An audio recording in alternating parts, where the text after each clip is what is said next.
All right, guys, one of the last things we covered was the idea of declarations, declaring your variables, which in some languages is an absolute must, or in many languages. But in this language, we could have left these three statements off entirely, and it would have worked just as well. Could have deleted the whole section. So why did we do it? Because the book talks about it, and you'll see it in other programming languages, where you have to declare your variable before you can use it. In Python, the act of putting a value in a variable is the declaration of the variable. So just having an input statement here, don't know why that 0 is there. Just having that input statement here is enough to create that variable. Just having a calculation here is enough to create that variable.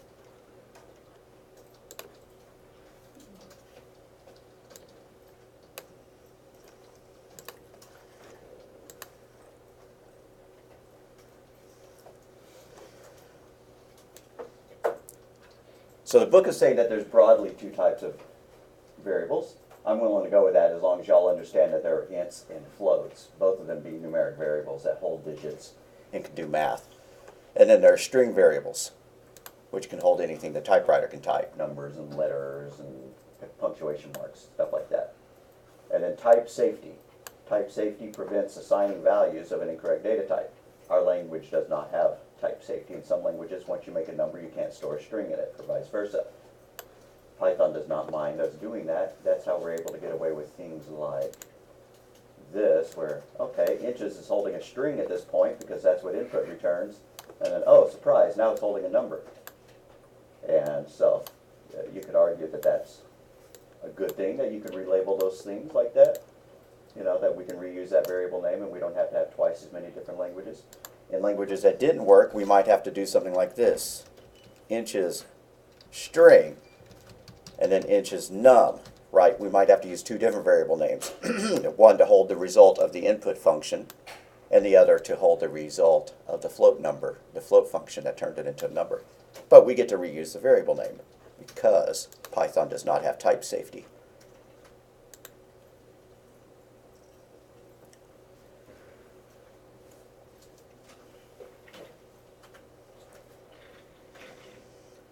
So our variables can have,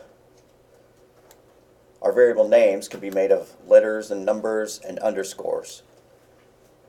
This thing mentions hyphens. I don't know why. I've never seen a language that supports hyphens.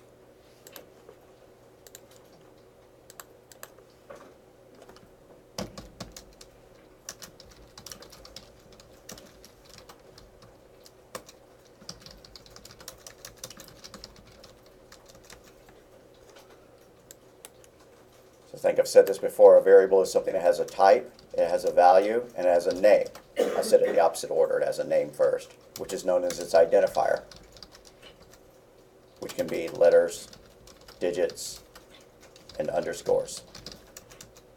Must start, or must not start with a digit. That's the only caveat.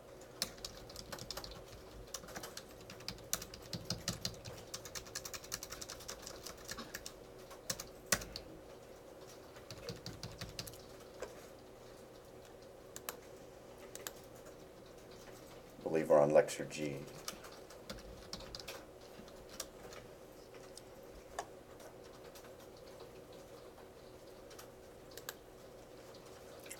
Reserved keywords are not allowed. So when we're typing our code in and we see things like, well, this one didn't have any keywords because it doesn't have any change of logic, right? There's no if statements, there's no for statements, there's no while loops, there's no function definitions.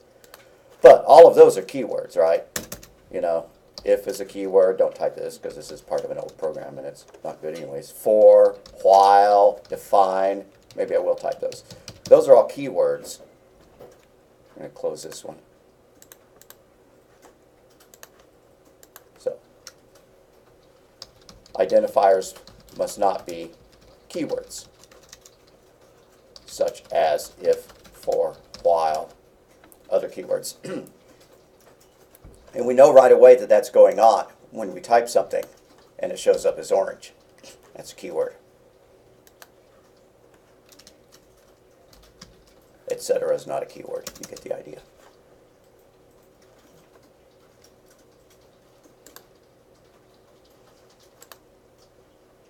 Variable names are case sensitive.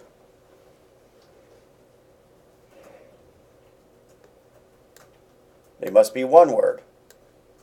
Can't put a space in it. Must start with a letter or an underscore. Should have some appropriate meaning. In other words, X, Y, Z, those are not particularly great variable names. Single letter variable names are okay if the variable is just being used as a counter, right? You're going to count something from 1 to 100. Go ahead and store it in a variable named X rather than counter. I just use single letter variable names up here, and I've said this before, to make it easier for y'all to type. In a professional programming environment, I would not do that.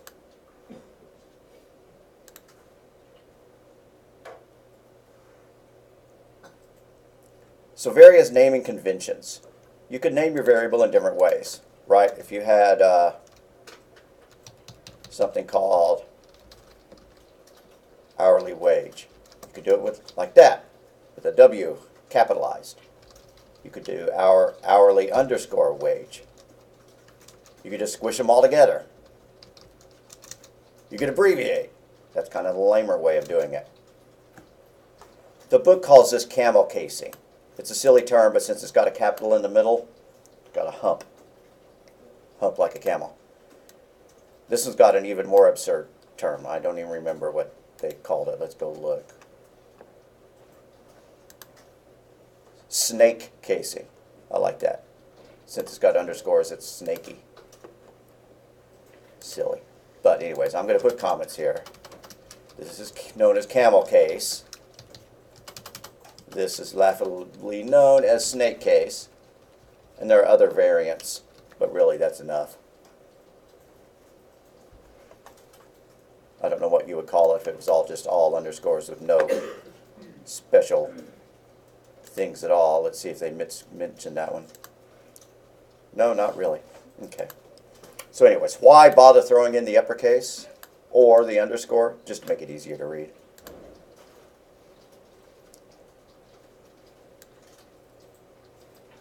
I would, in my professional programming, tend towards this.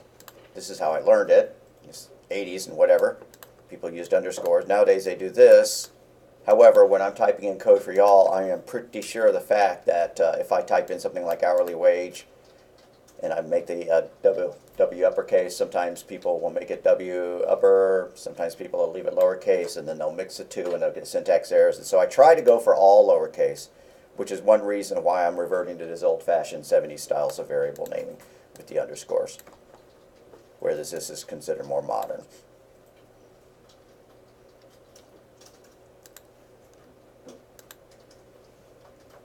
So assigning a value to a variable. With pseudocode, you put the word set in front of it. Otherwise, it's just an expression like this. With on the left-hand side, you have a variable, and it's followed by an equal sign, and then it's followed by some expression. That expression could just be a number, or another variable name, or a series of things separated by the math symbols, right? So the equal sign is known as the assignment operator. That's the assignment operator.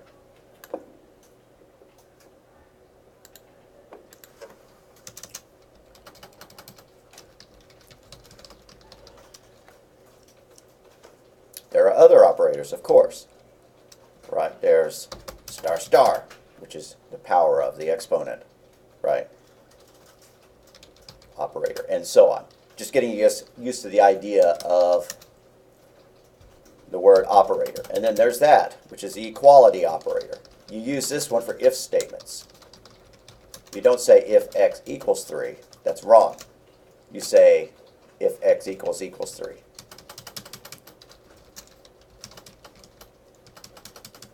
You don't say x equals 10 to put a new value in it, because that's trying to do a comparison.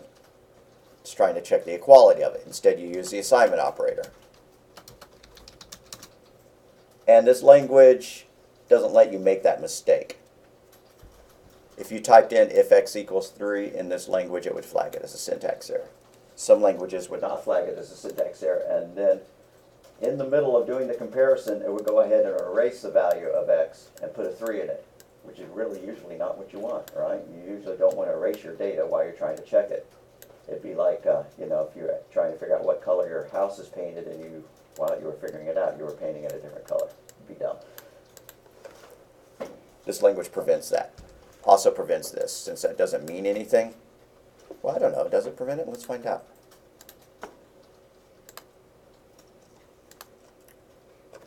X equals 3. Nope. Well, that's because it's not defined. Alrighty. X equals 1, X equals 3.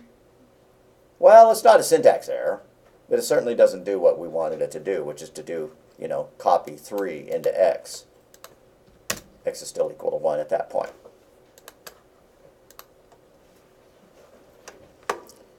So all of these operators, things like addition, subtraction, multiplication, division, the equality operator, others like less than or greater than or less than or equal to or greater than or equal to, the assignment operator itself, star star, slash slash, those are all what are known as binary operators.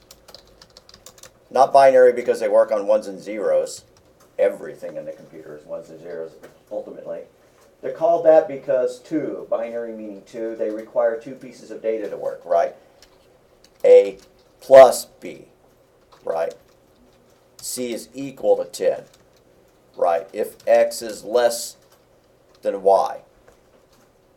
That's the operand, and A and B are, goofed. That's the operator, and A and B are the operands. So the operator is the plus sign.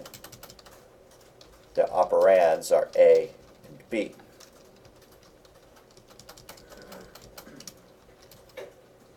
So what's the operator in this one?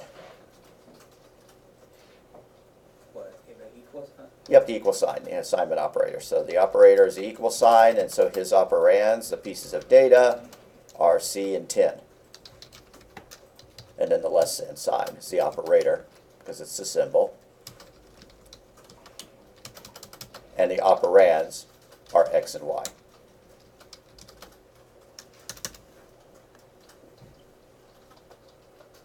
Well, the fact that they go to trouble of calling it a binary operator as though it needs to be distinguished from something else implies that maybe there are operators that require only one piece of data.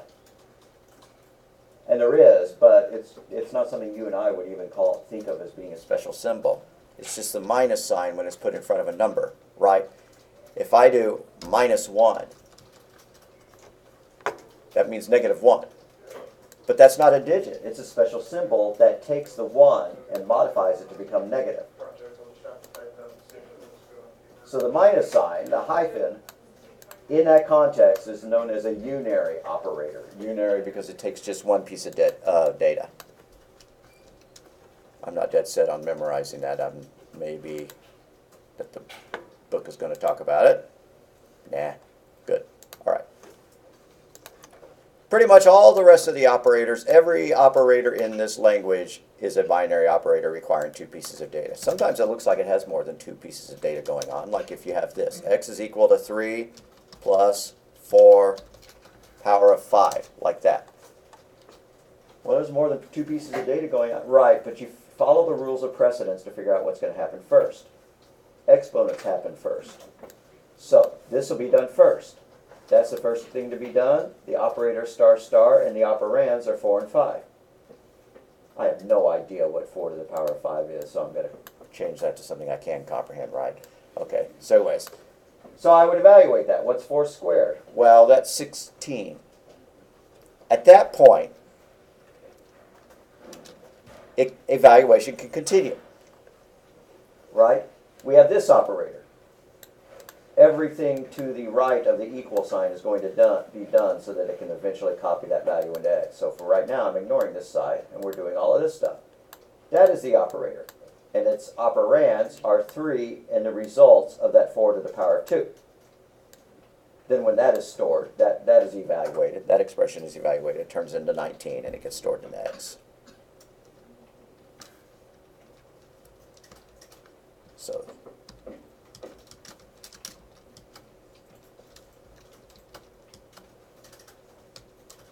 and then ultimately, X becomes 19, kind of as the 4th step of all that.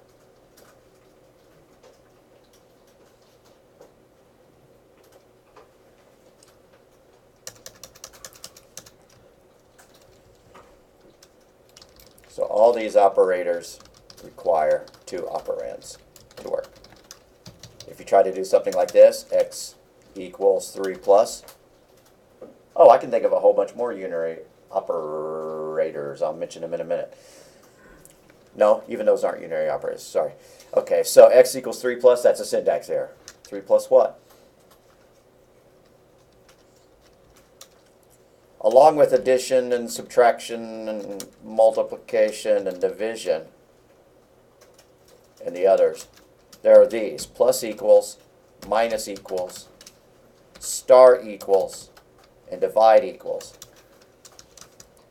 So if you have this code, x equals 10, and then you do x plus equals 5, when that is done, it takes that 5, it adds it to x, it stores it back into x, and so x is now 15.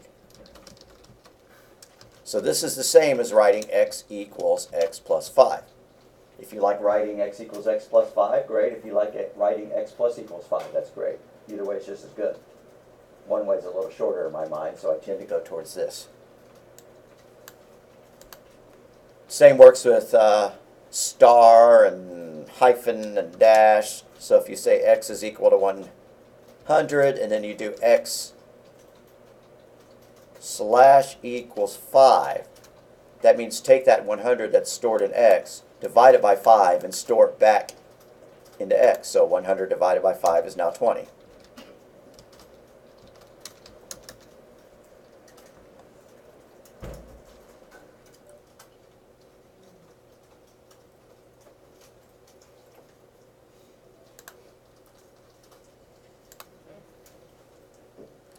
So initializing a variable is giving a variable a starting value. In Python, every time we make a variable up, we're initializing it. Right? Whenever I did that, I was giving it a starting value. But we may as well write that down anyways. Initializing a variable, giving it a starting value. Why would you do something like that? Well, you know, you're going to declare a variable, but then you're going to start modifying it, right? Like you're going to start asking the user, you know, for values to add together. So you might say total is equal to 0, and then later on you go total total plus equals 10. You're going to add 10 to the total. So here we initialized it. We gave it a starting value.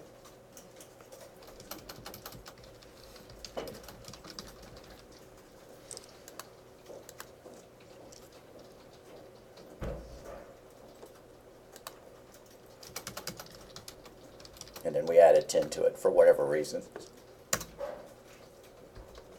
I would not call this initializing it because, well, I guess if it was the first time we'd ever, right? Because total already existed before we added 10 to it. So we're not initializing it again, we're just assigning a value to it. Like if we've done total equals total plus 10, we're adding 10 to it. We're using the variable and then reassigning it. We're not initializing it anymore. Just the first time you use it, it's called the initialization.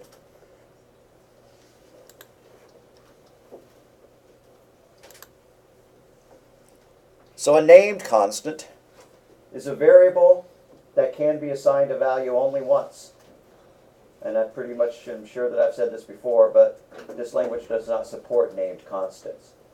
You can't stop it from letting you put in a new value in it. But in the languages in which you can, like C, C++, you could do this. Const max underscore score equals 40.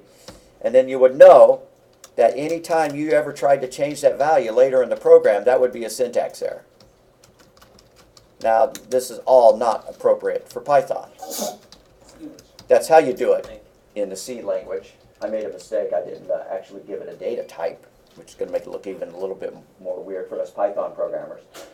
But that is called declaring a constant, a named constant. It's how you do it in C++. And once you, or C or Java, once you declare a variable and you make it a const with a special keyword, then it can't be changed later in the course of the programming, right? I cannot reassign it. I cannot do max underscore score plus equals 1. I can't add 1 to the max score because it was called a constant.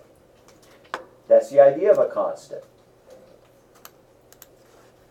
I'm going to put a comment here in case you typed all this stuff in, is that this is a C++ example. Python doesn't work this way. Okay, so we don't need that? Don't have to type it in, nope. Just want you to have the idea of what a constant is, but then know what we mean about it in Python. And so this would be another syntax error.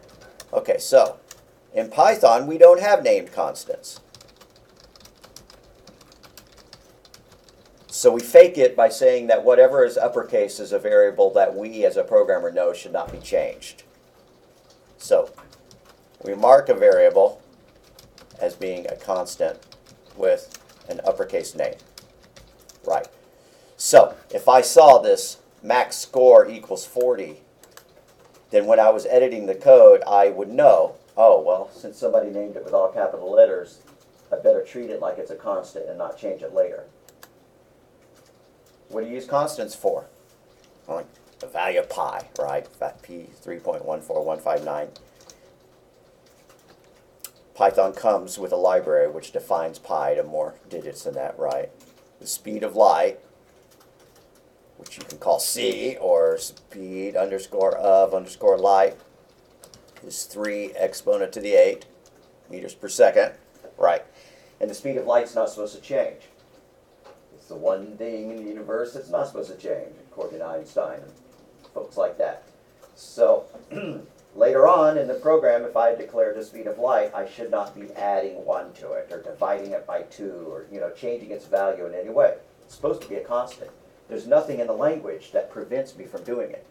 It's just that I have decided, I have made an agreement with myself and every other programmer that if a name is in uppercase, we're supposed to treat it like it's a constant, whether or not the language forbids us from changing it, like C++ does, or not.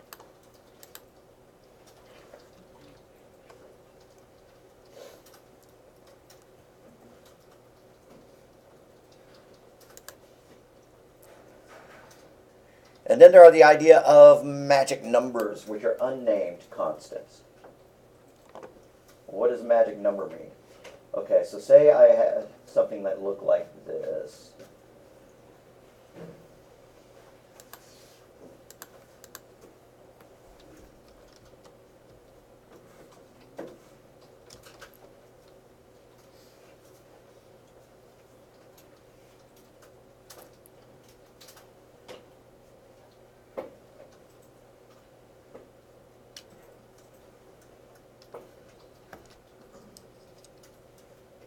So I'm trying to come up with an example of what this might be.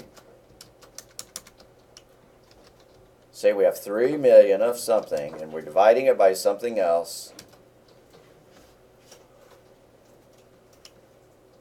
And then we're multiplying it by 3 exponent 8. And you see this equation in the middle of the code, right? Somebody asks you to fix the code, and you're scrolling up and down, and you see that. You have no idea what 32 is. You have no idea of what 3e6 is.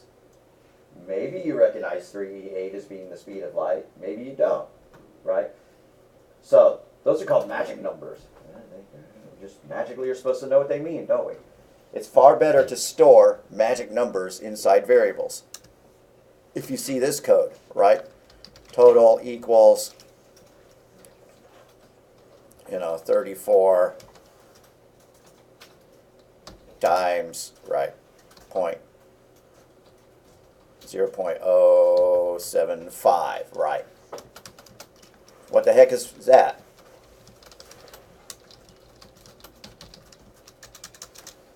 Be better to do cost is equal to 34. And by the way, this is stupid. It should be total is equal to something else. But anyways, cost is equal to 34.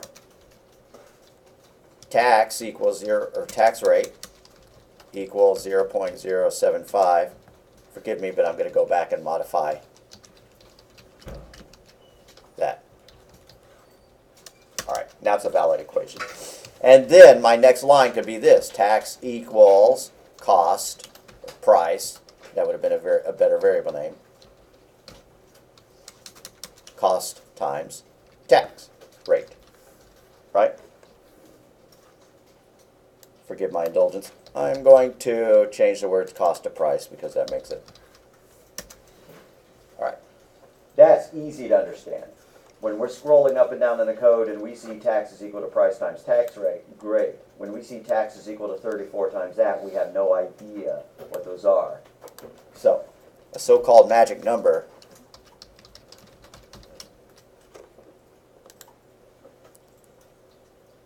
is what's known as an unnamed constant. It doesn't have a name.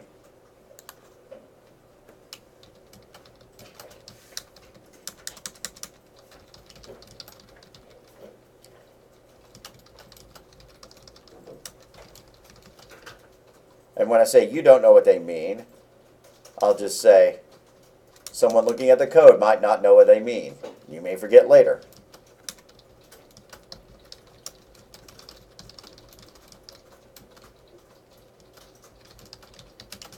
You might not know later.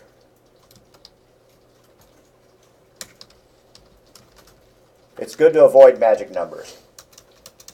Now, if it's just part of an expression, circumference of a circle is equal to 2 pi r. Yeah, that 2 is actually a magic number, but it's just part of a formula, right? It's good enough just to say 2 pi r and then put a note off to the side that that's the formula for the circumference, and not declare a variable to hold that 2 separately. That would actually make the equation just that much more confusing. Or when we're doing pi r squared, right, that's pi times r star star 2. Well, there's another 2 there, but are we going to declare a variable in order to hold that 2? That would be silly. It's far better to do something like this. Area equals pi times radius star star 2 than to concoct some silly variable to hold 2, right? I mean, we could do this. This is stupid, and I don't necessarily even want you to bother typing it. But we could say, we could create a variable called 2, and then we could do that, right? But that's dumb. Pi r squared is the formula. We don't need to store that in a variable. That's not really what magic numbers are warning you about. Magic numbers are warning you about things like this when you can't really interpret what the formula is, what anything in here means. Or here, where we saw that, and we didn't really know what 34 was, and yeah, we could probably guess what that was, but you know. So I'm going to delete that. That's dumb. In fact, I'm going to delete the whole example.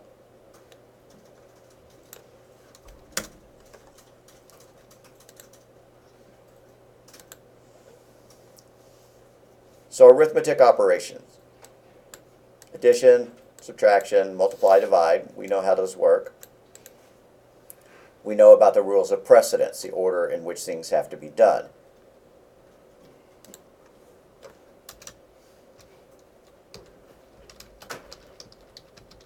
Exponent is at the top of the heap, but really even above that are parentheses.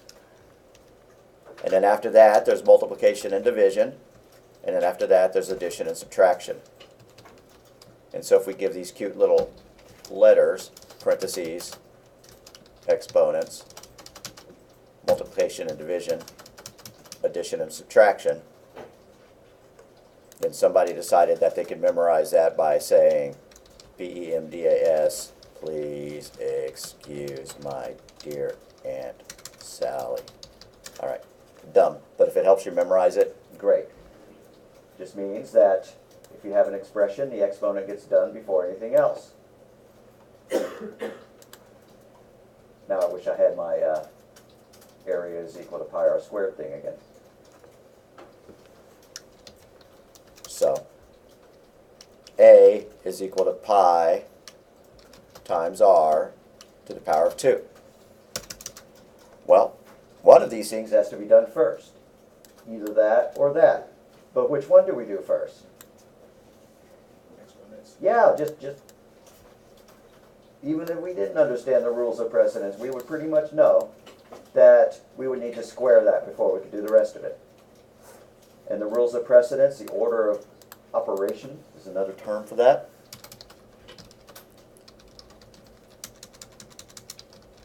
dictates that exponents get done before multiplication. So r would be raised to the power of 2 before it would be multiplied. Now that was easy to spot, but not always so easy to spot if we're not, paying attention. If you have this, a is equal to 2 plus 3 times 4 plus 5, how are we going to evaluate that? Are we going to go 2 plus 3? Well, that's a 5. Times 4, okay, that's 20. Is it going to be grouped like that? Are we going to group it, right to left? No, we're going to do the multiplications first. If we were just doing it left to right, this would be how it would look. That was not good English. This is how it would look, right? But we're not going to do it that way. What happens first? I think I heard it. Yeah, the multiplication has to happen first. So instead of it being done like that, it's done like this, where that is done first. And then we could add that to that, and then we could add that to that. This is so confusing looking, and I'm going to delete that.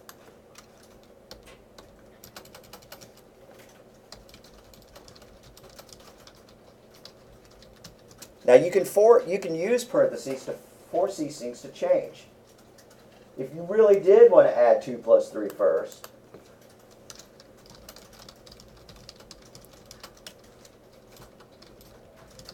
you'd use parentheses.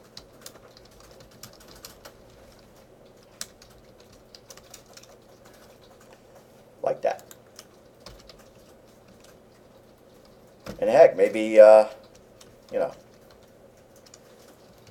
maybe you want parentheses around that too, or whatever. But that would be a completely different expression than that. This one is equal to 3 times 4 is 12, plus 2 is 14. That's equal to 19. But because we changed it, it's equal to 25.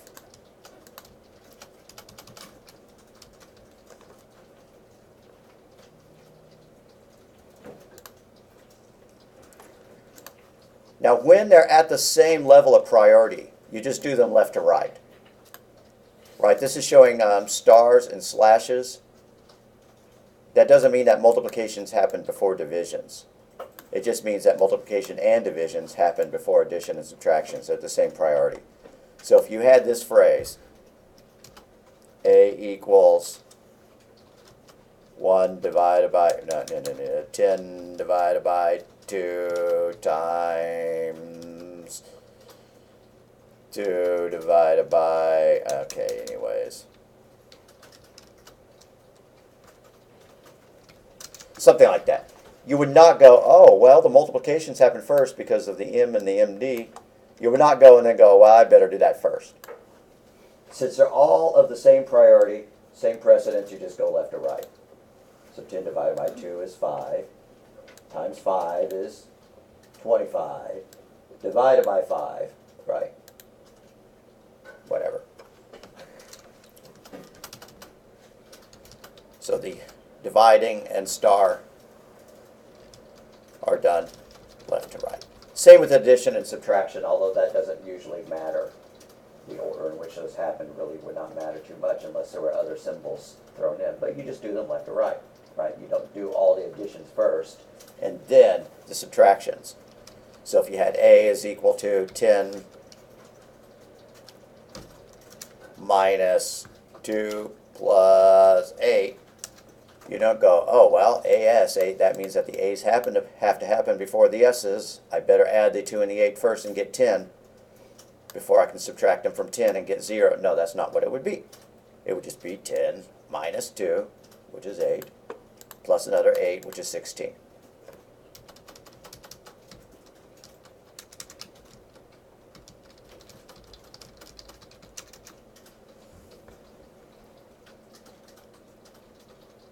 Now, as far as PEMDAS is concerned,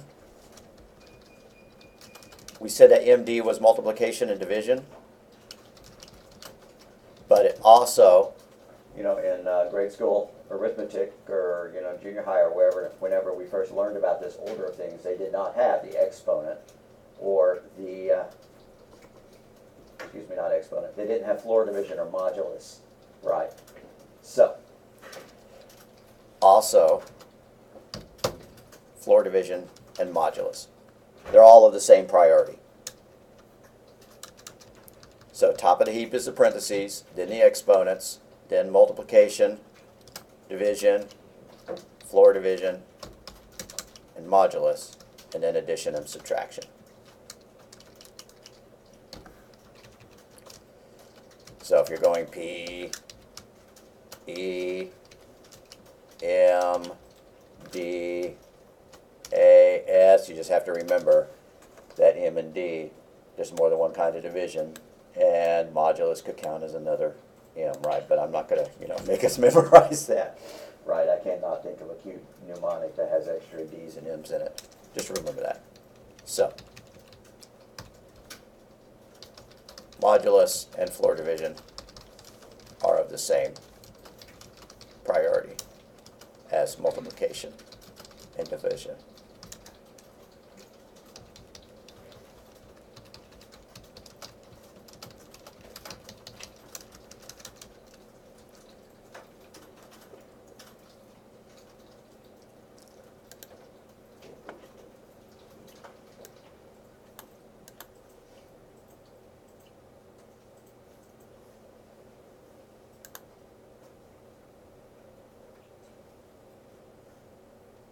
All right, now this statement is completely false as far as our language is concerned. And it's a fairly important part. It's a fairly important thing that I would hammer in if we were learning a language that did support it. If you do this in some languages, in a great many languages, in most languages other than Python, that does not mean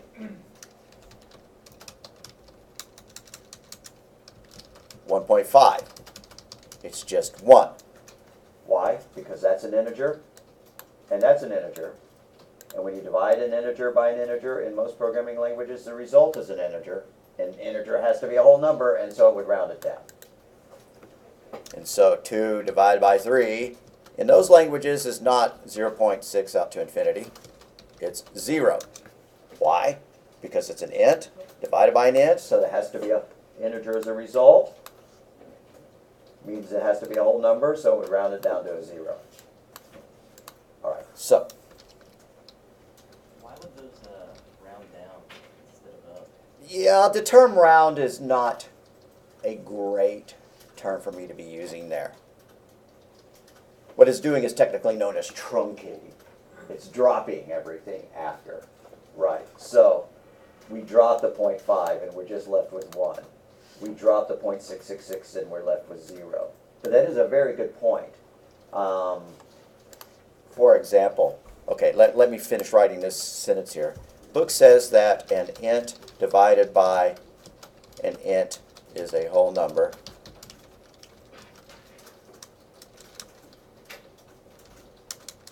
And fractional parts will be truncated.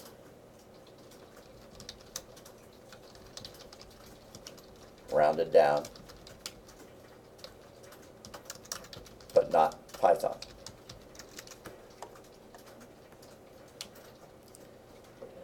In those languages, that's all true. But in this language, 3 divided by 2 is 1.5 in Python. 2 divided by 3 is 0.66, whatever, out to infinity. Not out to infinity. In this language, it would be out to 16. That's about how precise you can get with a floating point number in this language is 16 digits of, what's that term? Not accuracy. Significance. Significant digits. Now, as far as the term rounding down, I'm going to go ahead and close this. And if you're typing along, you might just want to play with these things coming here. If we do this, x equals 3 divided by 2, print x. Now, I want to do the 2/3. X is equal to 2 divided by 3, print x. And then we're going to do x is equal to the rounded version of 2 divided by 3, print x, and then x is equal to the integer version of 2 divided by 3, and then print x.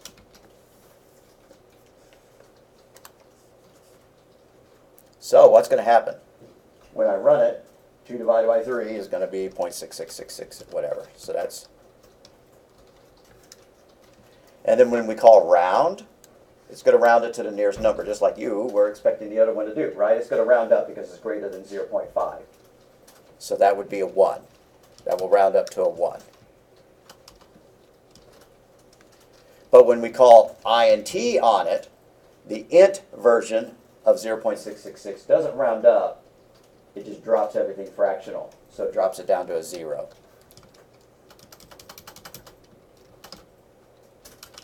So, when colloquially talking to y'all, I'll say that it got rounded down. Technically, it truncates. Truncates the fractional part. You know what the word truncate means, probably. Chopping, right? Just chops it off. Let's see if I'm correct in my predictions. I'm going to go ahead and run it.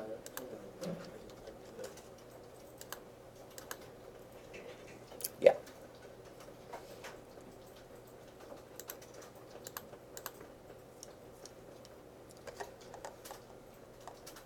So, just accept it on faith that the book is right, but that not every language has to obey that dictate. The people who wrote Python decided that it'd be cooler if 3 divided by 2 was equal to 1.5. In these other languages, you would have to make them floating point numbers to get them to divide correctly. You'd have to do 3.0 divided by 2, and then you would get 1.5, because one of them was a float rather than an int. So I'm going to add one more comment up here. But Python does not round down integer division.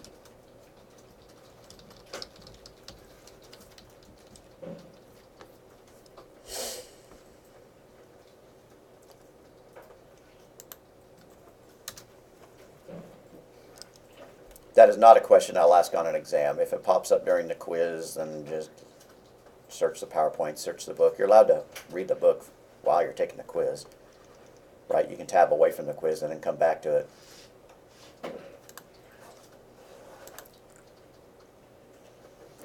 Modules. Now, the other teacher who teaches fundamentals of programming along with me, Donna Wilson, and I kind of agree that this is too early to be talking about this topic. But here it is in the book, so we're going to go ahead and mention it. A module is a subunit of programming, also called a subroutine, a procedure, a function, or a method. In this language, they're called functions.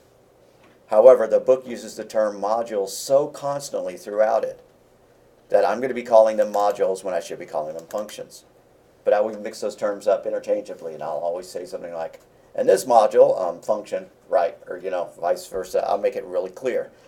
And then when you call the module, you use its name to invoke it, causing it to execute. I would give a different name to it, a different definition than just subunit of programming problem. I would say that it was a named block of code. It's a block of code with a name. Question. Pardon? I had a question. Yeah. About modules. Is it, my understanding, is a module kind of like a program within the program? Exactly. Exactly. Right, like what if we do this? Define poem 1, parentheses in parentheses colon. And this one says print roses are red not read. Roses are red backslash, or roses are red in quote. Print quote, violets are blue. I'm not going to type any more than that.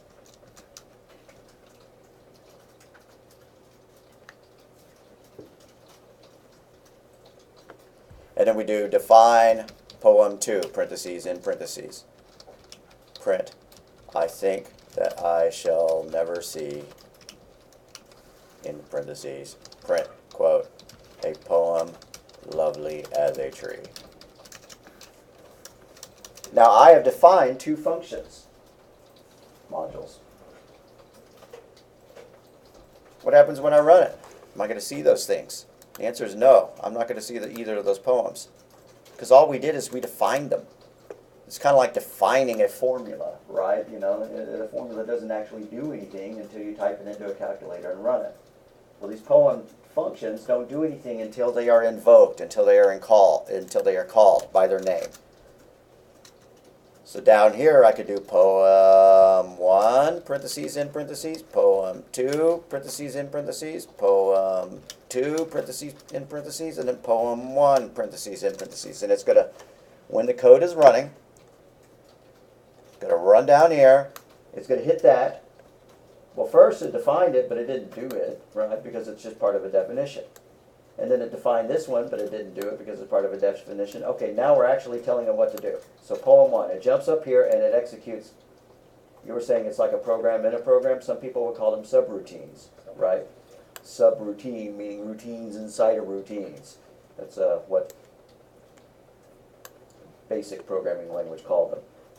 Or procedures. This is a procedure. We are defining a procedure for it to follow. So it would print out that poem, and then it would hit this call, and so it would print out this poem. Then it would hit this call again, and so it would print out the second poem.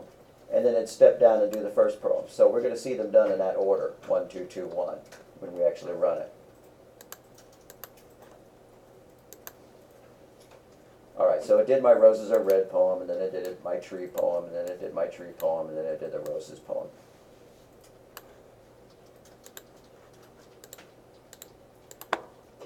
Modules, functions, can return a value if we want them to.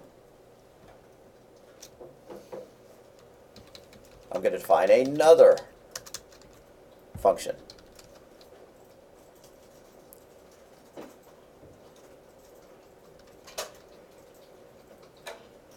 It's going to be called add3, and it's going to do something with something known as parameters. It's going to take 3 parameters, add3, parentheses x, comma, y, comma, z. And what's it supposed to do? It's going to calculate a result. The result is going to be x plus y plus z. And then we're going to return the result. These functions didn't return anything. A lot of textbooks, and I think this one will call that a void function. It doesn't return anything. It does something, but it doesn't return anything. This one does return something. It does some math. It adds some values together, and it returns the result, which can be called a fruitful function. So if I do this, x equals add 3, 10, comma, 100, comma, 1000, and then I print x, you know, it's cruising down. It does that definition, but it doesn't actually do it. It does that definition, but it doesn't actually do it. It defines it, but it doesn't actually do it. And now we trigger it by calling it by its name. So that calls the add3 function, the add3 module. And these 3 values are copied into these 3 variables. More technically, these variables are known as parameters. Parameters are variables that are defined in the function header. Right? That's the function header. It's defining the function. The values that you copy into it when you call it are known as arguments. So I guess I'll put a comment to that effect. X, Y, and Z are parameter variables. And then down here, I'm going to say 10, 100, 1000 are arguments that fill in the parameter variables.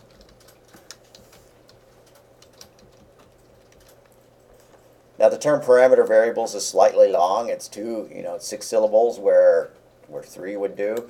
So often they're just called parameters. X, Y, and Z are the parameters. 10, 100, and 1000 are the arguments, the values that fill in the parameters. That's a subtle difference, and when I'm writing the function call, I may just call them parameters, right? I may say, okay, add 3 with the parameters 10, 100, 1000. Technically, they're not parameters. They're arguments that fill in the parameters. All right, so when it runs, it's going to hit this name, and it's going to go invoke that code. And like I said, a function, a module, is a named block of code. Well, here's the block of code that has a name, add3. So it's going to call that function. It's going to pass in 10, 100, and 1000 to fill in these variables. And a 10 plus 100 plus 1,000 should be 1,110. So that's what we're going to see above our poems when they get printed out.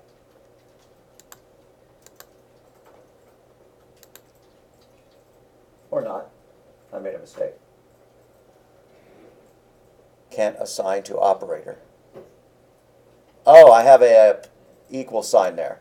That was supposed to be a division. If you typed it in exactly as me, please correct that. That was not supposed to be an equal in there.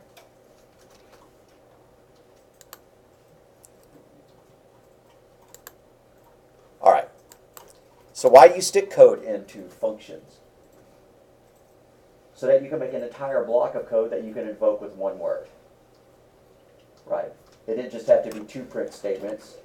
You know, it could be some kind of a, Viking ballad that's 10,000 lines long, or, and then we're going to invoke it with one word. Or the operation would be a lot more complicated than just adding three numbers. It might be a series of mathematical formulas to calculate the area and then calculate the volume of something and calculate the mass of something and then get the density and it returns the density. Right? It might be like 4 or 5 steps. And you wouldn't want to just have to copy those 4 or 5 steps and paste it wherever in the code you needed to calculate the density. Instead, you just want to call a function with one word. So, prof's definition. A function, parentheses, or slash module, is a named block of code.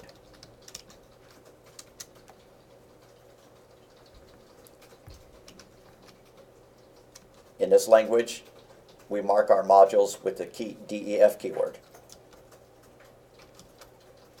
We define modules with the DEF keyword.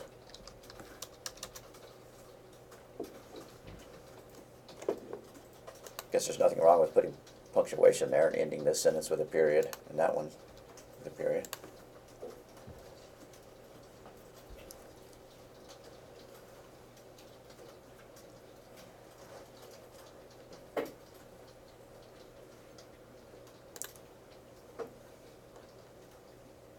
So to call the module is to use its name to invoke the module, which causes it to execute. So to call a module, you use its name, followed by parentheses,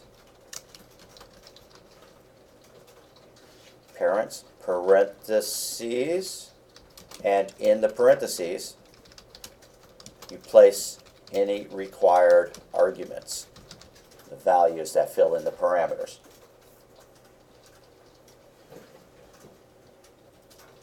Not every function has to have parameters. A lot of them do. If we did this, x equals the integer version of 3.5, this is the argument that fills in the int function. X is the argument that fills in the print function's parameter. 10, 100, and 1,000 are the arguments that fill in the parameters for the add3 function.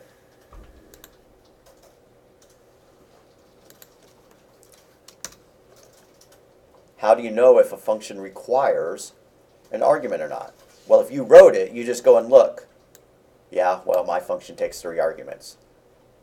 It's got 3 parameters, so it needs 3 arguments. My poem function did not take any arguments. It does not have any parameters. So if I went down here and I accidentally passed in something, if I thought I was going to be able to dedicate this poem to my good friend Mary, that's not going to work, because it says takes 0 arguments, but 1 was given, meaning that it's not supposed to take any arguments because there's no parameters for it to fill in. But we gave it an argument anyways, and it didn't know what to do, so it crashed.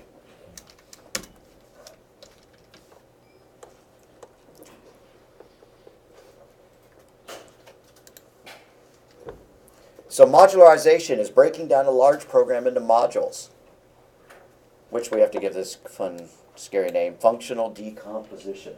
I don't know if they give an example of that. I'm not really willing to talk about it a lot. If they don't give an example of it yet, nope. Not yet, okay.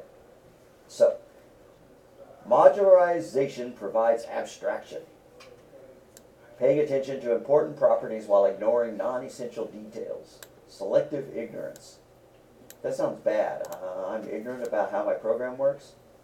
It's actually a good thing, right? If you're going to write a program that was going to display, a ball moving around on the screen, you would not want to have to write all the code that would interact between the monitor and the graphics card and the memory of the computer in order to draw something. You just want to be able to, define a ball, put it on the screen in a certain place, and then it draws it. That's selective ignorance, like our turtles that we played with, right? We told it to go forward 100 pixels and then turn left and then go 100 more. It is awesome to be able to tell something to go forward 100 and then turn left and do stuff like that without having to write an entire program which defined a giant array of numbers, and we would be changing those numbers individually, and we would be copying those numbers out to the graphics card and telling the graphics card to refresh a certain window. There's a lot of details involved in this stuff. We don't really know how the input function works. I couldn't write something that would check the keyboard for input, right? Or to take my English text and display it in a window on the screen with the print statement. I'm happy to remain ignorant of that stuff. Yeah, if you hired me to write a new language, I guess I might learn it in order to be able to do that. But selective ignorance means we don't have to know all the details. If we call a function called getDensity, we may not need to know the formulas and factors that were involved in that getting of the density. We can just call getDensity, and then all that magic occurs, and we get a number, and we can do something with that density. And yeah, you want an idea of what it's going to do. You don't want total ignorance, right? You just don't want to have to know all the details. So, modules provide a way to achieve abstraction.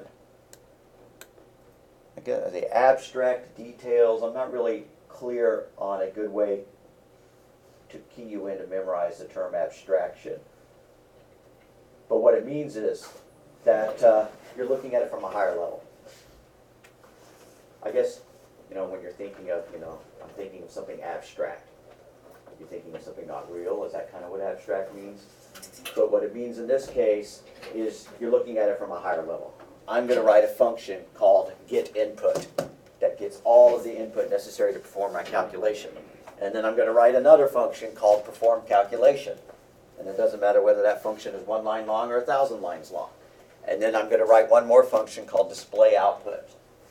And that could be another 1-liner, or it could be 1,000 lines long. But anyways, now, conceptually, I've broken my code into 3 parts. I've abstracted it into 3 parts.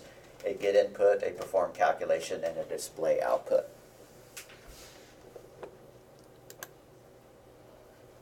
Another good reason for modularization. Multiple programmers could work on a problem. I could be working on the getInput, and I could give you the specs, and you could be working on the calculation while you're working on the displayOutput, right? And so 3 people are writing it, and then we string them together, and boom, the program's done. So it's easier to divide a task among various people if you can break your problem down into parts like that. So in the real world, rarely does a single programmer write a commercial program. Programs are just too large. The indie game developers who are, solo game developers, if you can write a PlayStation 4 game all by yourself, then you are a god, right? It's pretty rare that one person can write, a program that large. So, professional software developers can write new programs quickly by dividing it into smaller pieces.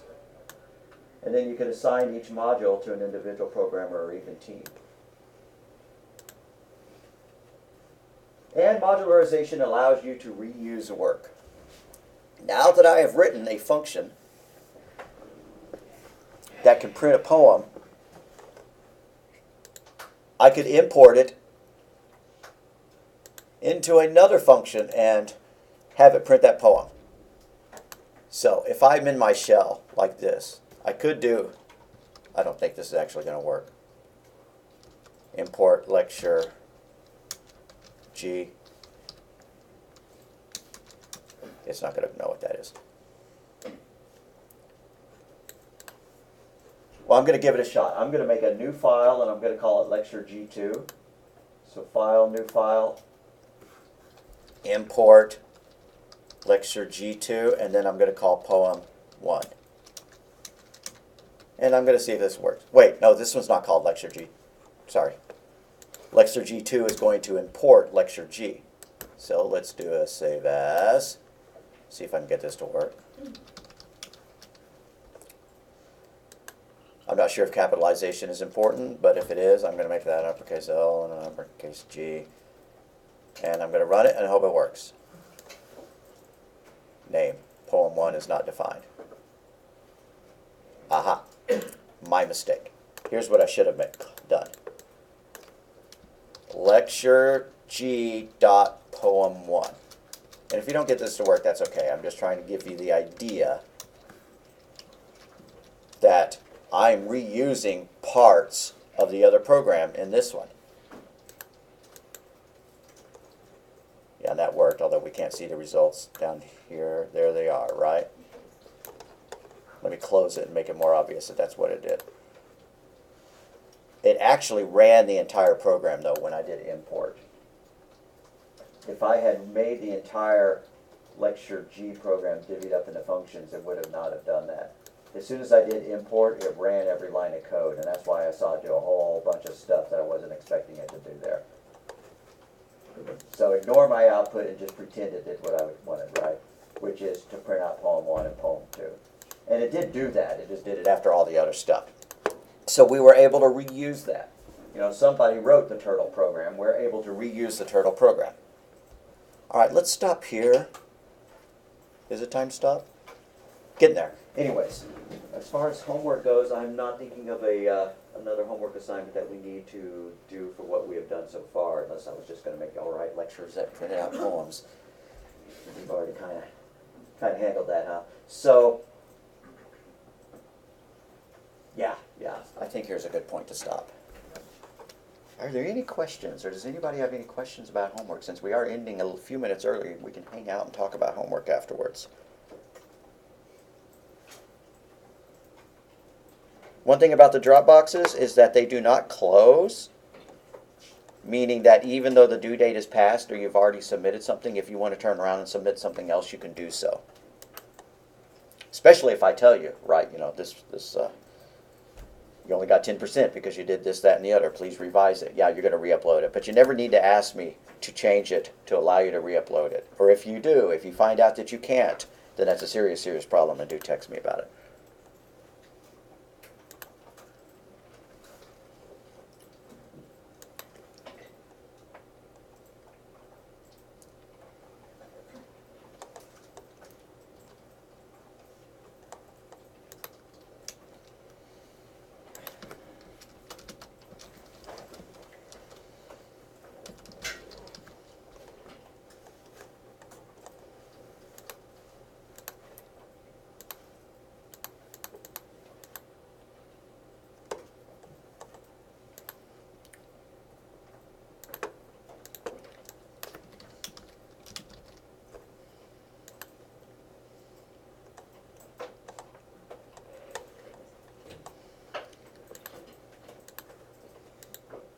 Alright guys, the Dropbox is there.